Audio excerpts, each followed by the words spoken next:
అందరికీ నమస్కారము. జనరల్గా ఇంట్లో చిన్న పిల్లలు ఉంటారు. అంటే నా వయసు వచ్చే వరకు మనవాళ్ళు మనవరాళ్ళు ఉంటారు. మా మనవాడు మొన్ననే వచ్చాడు యూకే నుంచి నన్ను చూడ్డానికి. నా వాడి వయసు నాట్ ఈవెన్ 1 ఇయర్ అనుకోండి. అలాగా ఏదో దగ్గరకు వస్తాడు, దూరం పోతాడు, అదని కాదు. నేను అనేది ఏంటంటే పిల్లలు వాళ్ళకు ఏదన్నా అడుగుతారు. నాన్న నాకు ఇప్పుడు మా పిల్లలు దాదాపు ఇప్పుడు ఒకడు 35 సంవత్సరాలు, ఇంకొకడు 33 సంవత్సరాలు. వాళ్ళు చిన్నగా ఉన్నప్పుడు నాన్న మాకు స్కూల్కు వెళ్ళేదానికి ఇబ్బందిగా ఉంది, సైకిల్ కొనియండి అని అన్నారు. అయితే నాకు అప్పుడు ఏదో బోనస్ ఏదో వస్తే ఫస్ట్ నా కోరికలను పక్కన పెట్టి వాళ్ళని తీసుకెళ్ళి వాళ్ళకు సైకిల్ కొనిచ్చాను. ఆ విధంగా వాళ్ళు సంతోషం. నేనేం పెద్దగా వాళ్ళకేమో మోటార్ బైక్ ఏదో కొనియలేదు. ఆ తర్వాత దాంతో వాళ్ళు ఏమంటే పిల్లలకు సైకలాజికల్గా మా తండ్రి మాకు ఏదో చేస్తున్నాడు అనే ఒక నమ్మకం ఏర్పడుతుంది. ఆ తర్వాత ఒక్కోసారి నేను టూరింగ్ జాబ్ చేసేవాడిని, మార్కెటింగ్ జాబు. ఆ నెలలో ఒక 11 రోజులు టూర్లో ఉండేవాడిని. ఎక్కువగా మా వైఫ్ మా పిల్లల్ని చదివించడం కానీ అవి చేసేది. అయితే నేను ఎప్పుడైతే హైదరాబాద్ సిటీలో ఒక వారం పనిచేస్తానో, వీకెండ్స్ కానీ సండేస్ కానీ పిల్లల్ని తీసుకొని బండి మీద ఎక్కడన్నా సోషల్ ఫంక్షన్స్ కానీ ఎక్కడన్నా కల్చరల్ ప్రోగ్రామ్స్ ఉంటే కానీ వాళ్ళని తీసుకెళ్తాను అన్నమాట. తీసుకెళ్తే వాళ్ళకు అరే నాన్న ఇట్లా టూర్ మీద పోతున్నాడు అనే ఆ ఫీలింగ్ రాకుండా ఉండదు. కాబట్టి పిల్లల గురించి మనము చిన్నగా ఉన్నప్పుడు వాళ్ళ మనోభావాలు దెబ్బతినకుండా మనము కొన్ని సాక్రిఫైస్ చేయాలి. సాక్రిఫైస్ అంటే ఉద్యోగం వదిలిపెట్టి అది చేయాలని అనట్లేదు. ఫర్ ఎగ్జాంపుల్ సాయంత్రం వచ్చారు మీరు 6 గంటలకు, డెఫినెట్గా టైర్డ్ అయి ఉంటారు. ఆ రోజు అంటారు నాన్న ఈరోజు ఎక్కడికన్నా సినిమాకి వెళ్దాము అని. సరే తీసుకెళ్ళాలి, ఎందుకంటే ఇవాళ రేపు ఇప్పుడు ఎలా ఉంది అంటే ఒక 30-40 సంవత్సరాల కింద ఉన్న పిల్లల నా అలవాట్లు, పిల్లల ఆలోచనలు ఇప్పుడు లేవు. వాళ్ళు ఏంటంటే వాళ్ళే సోషల్ మీడియా చూడడం మొదలుపెట్టారు, ఎలక్ట్రానిక్ మీడియా చూడడం మొదలుపెట్టారు, అవేర్నెస్ పెరిగింది. కాబట్టి వాళ్ళకు అయినంత వరకు అయితే వాళ్ళు అంటారు నాన్న మరి రాగలవా అనేది కాదు ఇప్పుడు సమస్య. ఇప్పుడు మీ పిల్లలు ఉంటారు, వాడికి ఏదో చిన్న యాక్సిడెంట్ అవుతుంది.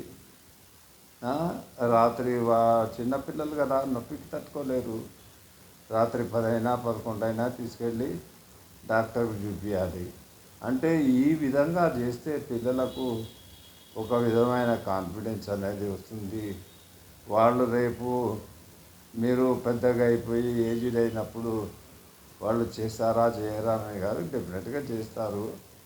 నాకు దాదాపు 4 months కింద కొంచెం హెల్త్ ప్రాబ్లం వస్తే మా తమ్ముడు మా అబ్బాయికి చెప్తే మా అబ్బాయి వచ్చి నా దగ్గర ఒక నెల రోజులు, అంటే ఇక్కడ working from home from UK నుంచి వచ్చి ఇక్కడ ఉండి ఫ్యామిలీతో నా మనవడిని చూసి చాలా సంతోషపడ్డాను. అయితే నేను అనేది ఏంటంటే పిల్లలకు వాళ్ళు నేను చేశాను కాబట్టి వాళ్ళు వచ్చారు అనేది కాదు. ఇక్కడ పిల్లలు వచ్చి సున్నిత మనస్కత ఉన్నవాళ్ళు, వాళ్ళకి ఏంటంటే మీరు వాళ్ళు అడిగినప్పుడు ఒక చిన్న గిఫ్ట్ లాంటిది. గిఫ్ట్ అంటే ఇప్పుడు వాడు సైకిల్ అడిగాడు, సైకిల్ వచ్చి సంతోషపడ్డాడు, మంచిగా చదువుకుంటాడు. ప్లస్ ఇంకొకటి, ఎప్పుడన్నా ఒకసారి టీచరు మావాడు షూస్ వేసుకోకుండా వెళ్తే నాకు చెప్పలేదు యాక్చువల్గా. స్పోర్ట్స్ షూస్ లేవు అని అంటే పంపించేశారట. నాకు వచ్చి చెప్పారు. ఈ ఎండలో నిలబడిన పనిష్మెంట్లు ఈ మధ్య కార్పొరేట్ స్కూల్లో విపరీతం అయిపోయినాయి.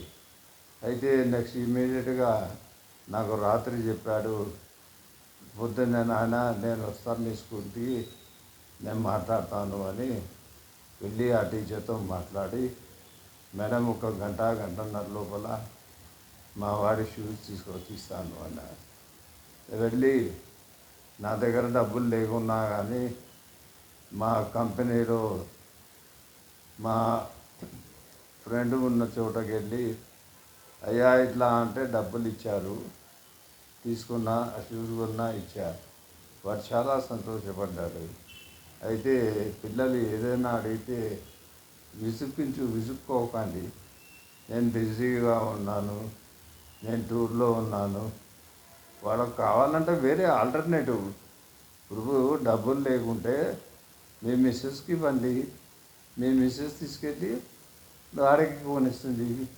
నేను దాదాపు 35 సంవత్సరాలు మా వైఫే చూసుకునేది. కానీ అలా అని నేనేం నెగ్లెక్ట్ చేయలేదు. అప్పుడప్పుడు స్కూల్కు వెళ్ళేవాడిని, అప్పుడప్పుడు 3 నెలలకు ఒకసారి నాకు ఫీజు కట్టేవాడిని. అక్కడ పరిస్థితి వాళ్ళు బాగా చదువుతున్నారా లేదా అనేది ఫీడ్బ్యాక్ తీసుకునేవాడిని. సో కాబట్టి పిల్లలు ఏదైనా అడిగితే తప్పనిసరిగా చేయాలి మీరు. వాళ్ళు దేవుళ్ళు లాంటి వాళ్ళు, సున్నితమైన మనస్కసులు. వాళ్ళకి ఇప్పుడే అంటే వాళ్ళకు ఒక సైకలాజికల్ కాన్ఫిడెన్స్ డెవలప్ చేస్తే రేపు పెద్దగయ్యాక అబ్బా మా నాన్న ఉన్నాడు, నాకు ఆపగా ఉన్నాడు అనే ఒక సైకలాజికల్ ఫీలింగ్ ఉంటుంది వాళ్ళకు. కాబట్టి పిల్లలు ఏదన్నా అడిగితే విసుక్కోకండి, దయచేసి చేయండి. ఇప్పుడు సపోజ్ పెద్దది ఏదైనా అడిగాడు అనుకోండి, ఉన్న విషయం చెప్పండి, నా స్తోమత ఇది, నేను దానికి ఆల్టర్నేటివ్గా ఇది కొనిస్తా అనేసి ఏది చెప్పి వాళ్ళని కన్విన్స్ చేయాలి. అడుగుతున్నారు కదా అని బిజీగా ఉన్నానని కోపంతో కొట్టడము, తిట్టడము ఇవన్నీ చేస్తే వాళ్ళు ఒక negative type of feelings, negative type of ఇవి మైండ్లో రిజిస్టర్ అవుతాయి. కాబట్టి దయచేసి పిల్లలు ఏదైనా అడిగితే వారికి ఏదైనా చేయగలిగితే చేయండి. లేని పక్షంలో కొంతనా చేయండి. ఆ కొంత కూడా ఎలా అంటే వాళ్ళని కన్విన్స్ చేసి చెప్పి చేయండి. జై హింద్, జై భారత్. ఎందుకంటే పిల్లలు దేవుళ్ళు లాంటి వాళ్ళు, భావితరానికి వారు వారసులు. మీరు ఆ విషయం ఒక్కటి గుర్తుపెట్టుకోవాలి. జై హింద్, జై భారత్.